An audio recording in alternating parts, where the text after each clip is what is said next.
ત્યારબાદ બાળકો હવે તત્વયોગમિતિની થિયરી તો ભણ્યા, પણ એને આધારે એક દાખલો જોઈ લઈએ. સ્વાધ્યાયનો 1.4 ટેક્સ્ટબુકનો. રકમ છે ઉત્પન્ન થયેલા કાર્બન ડાયોક્સાઇડનું પ્રમાણ ગણો. ઉત્પન્ન થયેલા કાર્બન ડાયોક્સાઇડનું પ્રમાણ ગણો. 3 પ્રશ્ન છે પેટા પ્રશ્નમાં. પહેલું, 1 મોલ કાર્બનને હવામાં બાળવામાં આવે છે. 1 મોલ કાર્બન સોલિડ એને હવામાં બાળવામાં આવે એટલે ઓક્સિજનની હાજરી હોય, અને ઉત્પન્ન કોણ થાય છે? CO2. બરાબર ને? દહન કરવા માટે શું જોઈએ બેટા? ઓક્સિજન વાયુ. અને ઉત્પન્ન શું થશે? CO2 gas. તો ઉત્પન્ન થયેલા કાર્બન ડાયોક્સાઇડનું પ્રમાણ, હવે આ પ્રમાણને મોલમાં લખી શકાય અથવા વજનમાં, દળમાં લખી શકાય, પણ આપણે દળમાં લખીશું. એટલે પહેલો પ્રશ્ન છે, 1 મોલ કાર્બનને બાળવામાં આવે તો કેટલા ગ્રામ CO2 ઉત્પન્ન થાય? રકમ જુઓ અહીંયા ઉકેલની અંદર. પહેલાં મેં શું લખી? પ્રક્રિયા, સંતુલિત પ્રક્રિયા. 1 mall carbon, 1 mall O2, 1 mall CO2. બરાબર. O2નું વજન શું થાય બેટા? 32 ગ્રામ. અણુભાર O2નો અણુભાર 32 ગ્રામ. ઓનો પરમાણુ ભાર 16 છે. O2નો અણુભાર થાય 32 ગ્રામ. 1 મોલનો દળ કેટલું? અણુભાર જેટલું. CO2નો અણુભાર થાય 44 ગ્રામ. હવે અહીંયા પહેલા પ્રશ્નમાં ઓક્સિજન કેટલો એવું કંઈ લખ્યું નથી, એટલે પૂરતા પ્રમાણમાં ઓક્સિજન છે, જેટલો જોઈએ એટલો ઓક્સિજન છે. તો જો 1 મોલ કાર્બન સંપૂર્ણ બળી જાય, સંપૂર્ણ દહન થાય, તો 44 ગ્રામ CO2 ઉત્પન્ન થાય આ પ્રક્રિયાની તત્વયોગમિતિ પરથી અથવા પ્રમાણિત સંબંધ સ્ટાન્ડર્ડ રિલેશન પરથી. એટલે અહીંયા લખ્યું છે કે ઉપરની પ્રક્રિયા પરથી કહી શકાય કે 1 મોલ કાર્બનનું સંપૂર્ણ દહન થાય તો 44 ગ્રામ CO2 ઉત્પન્ન થાય. ચલો ઠીક છે. પછી બીજો પ્રશ્ન, 1 મોલ કાર્બનને 16 ગ્રામ ડાયોક્સિજનમાં બાળવામાં આવે તો. હવે તત્વયોગમિતિ મુજબ 1 મોલ કાર્બનનું સંપૂર્ણ દહન કરવા માટે 32 ગ્રામ O2 વાયુ જોઈએ. રકમમાં અહીંયા તમે જુઓ, તત્વયોગમિતિ આપણે બનાવી તો 1 મોલ કાર્બનના સંપૂર્ણ દહન માટે શું જોઈએ? 32 ગ્રામ O2 જોઈએ. હવે તમે આને અડધા કરો તો આ બી શું થઈ જાય? અડધા, અને આ પણ અડધું થઈ જાય. એટલે કે જો 16 ગ્રામ O2 વાયુ જ હોય, એટલે કે O2 વાયુ જરૂરિયાત કરતાં કેવો છે? ઓછો આપેલ છે, અને એને કહેવાય સીમિત પ્રક્રિયક. O2 વાયુ શું છે બેટા? અહીંયા આપણો સીમિત પ્રક્રિયક. અને એટલે જો 32 ગ્રામ O2 હોત તો 44 ગ્રામ CO2 ઉત્પન્ન થાત, પણ આના અડધા 16 ગ્રામ O2 વાયુ વડે 22 ગ્રામ જ CO2 ઉત્પન્ન થઈ શકે. એટલે અહીં 22 ગ્રામ CO2 ઉત્પન્ન થશે.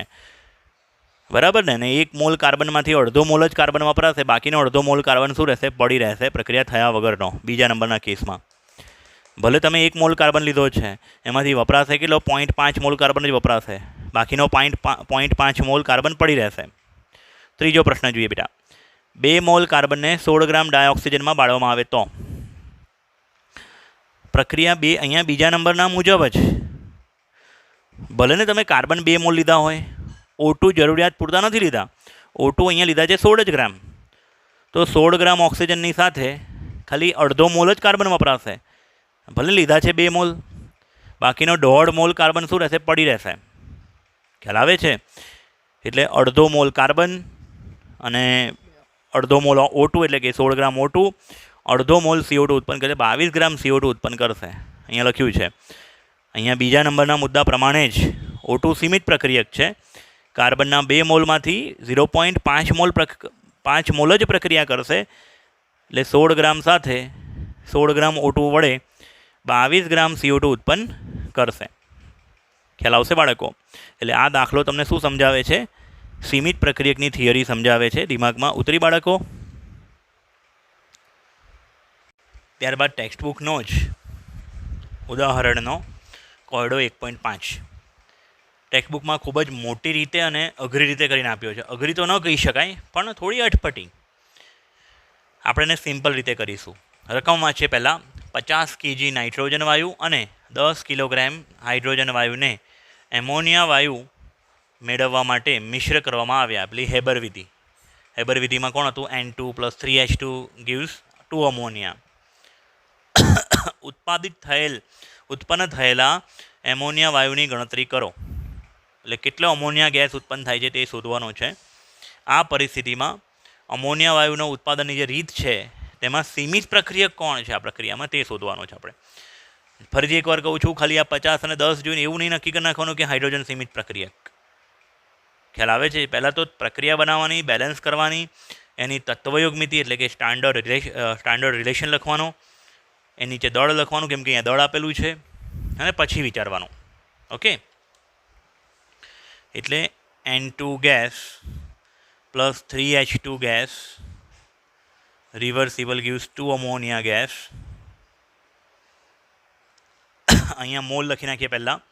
1 મોલ નાઇટ્રોજનની સાથે 3 મોલ હાઇડ્રોજન પ્રક્રિયા કરે અને 2 મોલ એમોનિયા ઉત્પન્ન થાય. હવે જો દળને હું ગ્રામમાં લખું, 1 મોલનું દળ ગ્રામમાં કેટલું થાય? નાઇટ્રોજનનું અણુભાર જેટલું, 28 ગ્રામ. 3 મોલ હાઇડ્રોજનનું દળ 3 ગુણ્યા 2, કેમ કે H2નો અણુભાર 2 છે, 2 તરી 6 ગ્રામ હાઇડ્રોજન સાથે પ્રક્રિયા કરે. 28 ગ્રામ નાઇટ્રોજન 6 ગ્રામ હાઇડ્રોજન સાથે પ્રક્રિયા કરશે અને 2 મોલ એમોનિયાનો અણુભાર છે 17 દૂની 34 ગ્રામ અમોનિયા ઉત્પન્ન થશે. બરાબર, આ દળ હતું તત્વયોગ મિતિ પ્રમાણે, મોલ પ્રમાણે. હવે હું કેજીમાં ફેરવું. કેજીમાં દળને કેજીમાં ફેરવતા કેમ? આને 1000 વડે ગુણીએ તો આને 1000 વડે ગુણવું પડે, આને 1000 વડે ગુણવું પડે, કીધેલું છે આગળ. એટલે 28 કેજી જો નાઇટ્રોજન લીધો હોય તો 6 કેજી હાઇડ્રોજનની જરૂર પડે અને 34 કેજી અમોનિયા ઉત્પન્ન થાય. કેમ કે ઇન્ડસ્ટ્રીમાં કંઈ 34 ગ્રામ અમોનિયાથી થોડી કામ ચાલવાનું છે. એમોનિયામાંથી આગળ ખાતર બનાવવાનું છે, હજારો કિલોગ્રામ. એટલે આપણે આને 1000 વડે ગુણીએ તો આને 1000 વડે ગુણવું પડે, આને 1000 વડે ગુણવું પડે. ઠીક છે ને? એટલે 28 કેજી જો નાઇટ્રોજન હોય તો એની સાથે 6 કેજી હાઇડ્રોજન જોઈએ અને 2 મોલ અમોનિયાને મેં ગ્રામ પરથી કિલોગ્રામમાં ફેરવ્યા, 34 કેજી અમોનિયા જોઈએ. આ થઈ ગયો પ્રમાણિત સંબંધ, સ્ટાન્ડર્ડ રિલેશન. શું થયું બેટા? પ્રમાણિત સંબંધ, સ્ટાન્ડર્ડ રિલેશન તત્વયોગ મિતિ પરથી. હવે આપણા કેસમાં આપણને શું આપ્યું છે? 50 કેજી નાઇટ્રોજન અને 10 કેજી હાઇડ્રોજન આપેલું છે. તો બિલકુલ ધ્યાન આ બાજુ રાખજો. 50 કેજી નાઇટ્રોજન સાથે જરૂરી હાઇડ્રોજનનું દળ બરાબર, અહીંયા હું શું લખું છું જોજો જરા. 50 કેજી નાઇટ્રોજન ગુણ્યા આ રકમમાંથી ઉઠાયું. હવે હાઇડ્રોજનનું દળ તત્વયોગ મિતિ પરથી, અહીંયા તત્વયોગ મિતિમાં શું છે? 6 કેજી હાઇડ્રોજન અને છેદમાં 28 કેજી નાઇટ્રોજન. આ મેં તમને આગળ રીત શીખવાડી. અગર કોઈને આ રીત નથી ફાવતી તો શું કરી શકે છે? સિમ્પલ ત્રિરાશિ પણ મૂકી શકે છે કે 28 કેજી નાઇટ્રોજન સાથે જરૂરી હાઇડ્રોજન 6 કેજી, તો 50 કેજી નાઇટ્રોજન સાથે કેટલા કેજી હાઇડ્રોજન જોઈએ? આનો ગુણાકાર અને ભાગાકાર કરીએ. 50 ગુણ્યા 6 છેદમાં 28.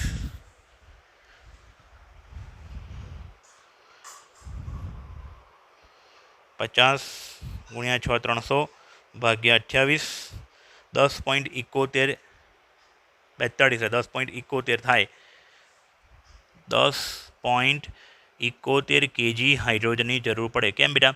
કેમ કે જો અહીંયા કેજી નાઇટ્રોજન ઉડી ગયા, કિંમતોનો ભાગાકાર થયો, બચ્યું શું? KG hydrogen. તો આટલા કેજી હાઇડ્રોજનની જરૂર પડે, પણ આપણાને આપ્યો છે કેટલો? ખાલી 10 કેજી હાઇડ્રોજન જ આપ્યો છે. એનો મતલબ હાઇડ્રોજન જરૂરિયાત કરતાં કેવો આપ્યો છે? ઓછો. હાઇડ્રોજનની જરૂર કેટલી પડે? 10.71 કેજી, પણ આપ્યો છે કેટલો? 10 કેજી હાઇડ્રોજન. મતલબ હાઇડ્રોજન સંપૂર્ણ વપરાઈ જશે અને અમોનિયા થોડોક બચી રહેશે. અમોનિયા શું? નાઇટ્રોજન થોડો બચી રહેશે. ઠીક છે? હવે આપણે શું કરીએ બાળકો? 10 કેજી હાઇડ્રોજન વડે ઉત્પન્ન થતા એમોનિયાનું દળ બરાબર 10 કેજી હાઇડ્રોજન લખી નાખ્યું અહીંયા. હવે મારે એમોનિયાનું દળ શોધવું છે ને બેટા, તો અમોનિયાનું દળ પ્રક્રિયા પરથી લીધું. 34 કેજી અમોનિયા છેદમાં હાઇડ્રોજનને ઉડાવી દેવો છે, તો હાઇડ્રોજનનું દળ પ્રક્રિયા પરથી લીધું 6 કેજી હાઇડ્રોજન. તો અહીંયા કેજી હાઇડ્રોજન ઉડી જશે. 10 ગુણ્યા 34 340 છેદમાં 6, 340 છેદમાં 6 કરો જરા, કેટલું આવે છે?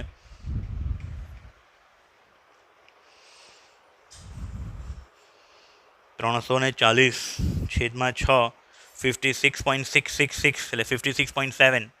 56.7 kg અમોનિયા ઉત્પન્ન થશે. આ થઈ ગયો આપણો જવાબ. ઠીક છે. ચોપડી કરતાં ઇઝી મેથડ છે બેટા. અહીં તમે લખી શકો છો નીચે કે અહીં હાઇડ્રોજન એ સીમિત પ્રક્રિયક છે, કેમ કે તેને જરૂરિયાત કરતાં કેવો લીધેલો છે? ઓછો લીધેલો છે. ટેક્સ્ટબુક કરતાં એકદમ ઇઝી મેથડ બેટા, દિમાગમાં ઉતરે છે. બીજો એક દાખલો જોઈએ બેટા. સ્વાધ્યાયનો 1.24 હમણાં કર્યો, થોડોક એના જેવો જ છે, ખાલી રકમમાં આંકડા બદલે છે. લોજિક એક જ છે, સીમિત પ્રક્રિયકવાળું લોજિક. નીચેના રાસાયણિક સમીકરણ પ્રમાણે ડાયનાઇટ્રોજન અને ડાયહાઇડ્રોજન એકબીજા સાથે પ્રક્રિયા કરીને એમોનિયા ઉત્પન્ન કરે છે. જેની પ્રક્રિયા આપી છે નાઇટ્રોજન ગેસ વત્તા 3 hydrogen gas gives 2 ammonia gas. પ્રશ્ન 3 છે. પહેલો પ્રશ્ન, જો 2 × 10³ ગ્રામ ડાયનાઇટ્રોજન 2 × 10³ ગ્રામ ડાયનાઇટ્રોજન એટલે 2 kg ડાયનાઇટ્રોજન 1 kg ડાયહાઇડ્રોજન સાથે પ્રક્રિયા કરે તો ઉત્પન્ન થતા એમોનિયાનું દળ ગણો.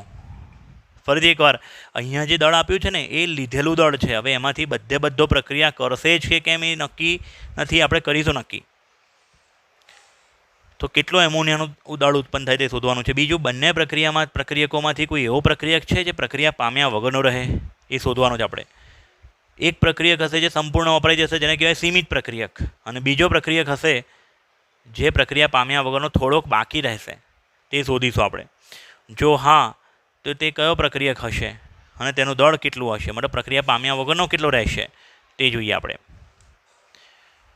પહેલાં તો પ્રક્રિયા ફરીથી લખીશું આપણે. નાઇટ્રોજન ગેસ વત્તા 3 hydrogen gas gives 2 ammonia gas.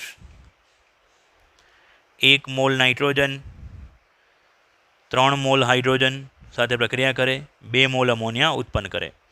એનું તત્વયુગ્મિતિ પ્રમાણે દળ 1 મોલનું દળ કેટલું હોય? અણુભાર જેટલું, 28 ગ્રામ.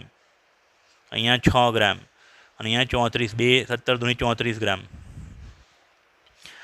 અને એને કેજીમાં ફેરવતા, દળને કેજીમાં ફેરવતા. કેમ કે પ્રશ્નમાં આપણને એ રીતે વજન આપ્યું છે એટલા માટે, બરાબર ને? એટલે 28 kg નાઇટ્રોજન 6 kg હાઇડ્રોજન સાથે પ્રક્રિયા કરે અને 34 kg અમોનિયા ઉત્પન્ન કરશે. આ થઈ ગયો પ્રમાણિત સંબંધ, સ્ટાન્ડર્ડ રિલેશન. જો આમાં કોઈ જગ્યાએ રકમ વચ્ચે આવે છે, રકમની ડેટા છે 2 કિલોગ્રામ ને 1 કિલોગ્રામ, એ અહીંયા રકમમાં દેખાય જ તમને, અહીંયા કોઈ જગ્યાએ દેખાય છે? પ્રક્રિયામાં નથી દેખાતો ને. એટલે આ જે ડેટા છે મેં કઈ રીતે લખ્યો? પ્રક્રિયા પરથી લખ્યો, જેને કહેવાય પ્રમાણિત સંબંધ. એને વાપરવાનો કોની સાથે? રકમ સાથે. 28 kg નાઇટ્રોજનની સાથે 6 kg હાઇડ્રોજનની જરૂર પડે, તો 2 kg ડાયનાઇટ્રોજન સાથે કેટલા ગ્રામ હાઇડ્રોજનની જરૂર પડે તે જોઈ લઈએ. કેટલા કેજીની જરૂર પડે? 2 kg નાઇટ્રોજન સાથે જરૂરી હાઇડ્રોજનનું દળ is equal to 2 kilogram nitrogen ગુણ્યા, હવે હું પ્રક્રિયા પરથી નાઇટ્રોજનનું વજન લઉં, 28 kg નાઇટ્રોજન અને 6 kg હાઇડ્રોજન ત્યાં મૂકીશ. કેવી રીતે મૂકીશ? કે જે રીતે અંશમાં હાઇડ્રોજન આવે અને છેદમાં નાઇટ્રોજન આવે. એટલે 28 kg નાઇટ્રોજન અને ઉપર રહેશે 6 kg હાઇડ્રોજન, કેમ કે મારે હાઇડ્રોજનનું વજન શોધવાનું છે એટલા માટે. 2 × 6 12, 12/28 કરો, કેટલું થાય? અહીંયા ભાગ ચાલશે, 4 ભાગ ચાલશે, અહીંયા 2 ભાગ ચાલી તો 14, 6/14, 3/7, 3/7 કરો બેટા, 7 ચોક 28, 7 દૂની 14, બરાબર? 7 × 8 × 56, એટલે અહીંયા તમારે 482 એટલે 43 લઈ શકો, 0.43 લઈ શકો, 0.43. આ ભાગાકાર આવશે, 0.43 kg હાઇડ્રોજનની જરૂર પડે. કેટલા કેજી નાઇટ્રોજન સાથે? 2 kg નાઇટ્રોજન સાથે 0.43 kg હાઇડ્રોજનની જરૂર પડે. ને આપણને આપ્યો કેટલો છે હાઇડ્રોજન? 1 કિલોગ્રામ હાઇડ્રોજન આપેલો છે. મતલબ બાકીનો વધારાનો હાઇડ્રોજન શું રહેશે? પડી રહેશે. એટલે આપણો સીમિત પ્રક્રિયક કોણ થયો? ઓછો કોણ લીધો છે? ડાયનાઇટ્રોજન. સમજણ પડે છે બેટા? આની સાથે કેટલા કેજી હાઇડ્રોજન જોઈએ છે? જરૂર કેટલી છે? 0.43ની. લીધો છે એના કરતાં વધારે. એના મતલબ હાઇડ્રોજનને જરૂર કરતાં વધારે લીધો છે, નાઇટ્રોજન જરૂરિયાત કરતાં ઓછો છે. ખ્યાલ આવે છે? એટલે અહીં હાઇડ્રોજન જરૂરિયાત કરતાં વધુ લીધેલ છે, તે પ્રક્રિયા પામ્યા વગરનો રહી જશે. બરાબર છે? થોડોક પ્રક્રિયા પામ્યા વગરનો રહી જશે. પ્રક્રિયા પામ્યા વગરનો હાઇડ્રોજન 1 kg હાઇડ્રોજન આપણે લીધેલો, 0.43 kg એ પ્રક્રિયા કરી નાખી એટલે 0.57 kg હાઇડ્રોજન પ્રક્રિયા પામ્યા વગરનો રહી જશે. અને સીમિત પ્રક્રિયક કોણ છે અહીંયા બેટા? નાઇટ્રોજન અહીંયા સીમિત પ્રક્રિયક છે. બીજો એક પ્રશ્ન છે સ્વાધ્યાયનો, એ તમે જાતે કરજો હોમવર્કમાં. સ્વાધ્યાયનો 1.23 જે વિનર્સ એકેડમી ઓફ સાયન્સના સ્ટુડન્ટ્સ જે છે તેમને 41 નંબરના પેજ ઉપર આપેલો છે. 41 નંબરના પેજ પર સ્વાધ્યાયનો 1.23મો દાખલો ઇઝી છે, આના જેવો જ છે, એ જાતે કરજો. મળીએ બાળકો નેક્સ્ટ વિડીયોમાં નવા ટૉપિક સાથે. ત્યાં સુધી આ ટૉપિક એકદમ કડકડાટ મસ્ત રીતે મોઢે કરી નાખો. દાખલા બધા ગણી કાઢો એકવાર. મળીએ બેટા.